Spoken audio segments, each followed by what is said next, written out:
Tell me a story. Wait. Like my story? No, not your story. A story. Since you can't keep your mouth shut long enough for me to read my paper, tell me a story.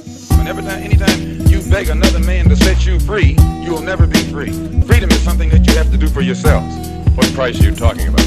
The price of freedom is death. He is no longer bound to be evil? I judge a man by his conscious behavior. I am not a racist. I don't subscribe to any of the tenets of racism. Then there are good whites and good blacks and bad whites and blacks. It's not a case of being good and bad, good or bad, blacks and whites. It's a case of being good or bad human being. Are you not, perhaps, afraid of what might happen to you as a result of making these revelations? Oh, yes. I probably am a dead man already. See, as long as someone is giving you something, he can always take it back. As long as we accept a temporary solution, the problem will go unsolved. It'll be solved for you and me right now, but not for our children. What kind of a peace do I mean, and what kind of a peace do we seek? Not a Pax Americana, enforced on the world by American weapons of war. Not the peace of the grave, or the security of the slave. I am talking about genuine peace, the kind of peace that makes life on earth worth living, the kind that enables men and nations to grow and to hope and build a better life for their children. Not merely peace for Americans, but peace for all men and women.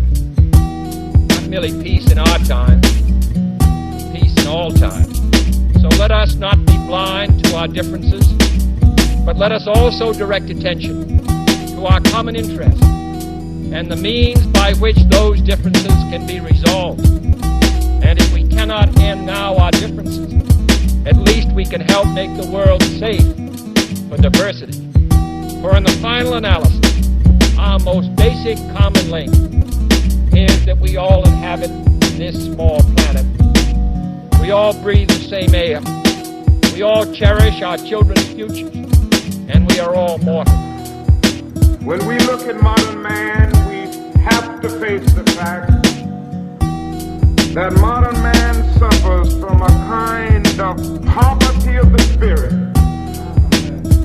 which stands in glaring contrast to his scientific and technological abundance. We've learned to fly the air like birds, we've learned to swim the seas like fish, and yet we haven't learned to walk the earth as brothers and sisters. Don't let anybody make you think that God shows America as his divine, messianic force to be a sort of policeman of the whole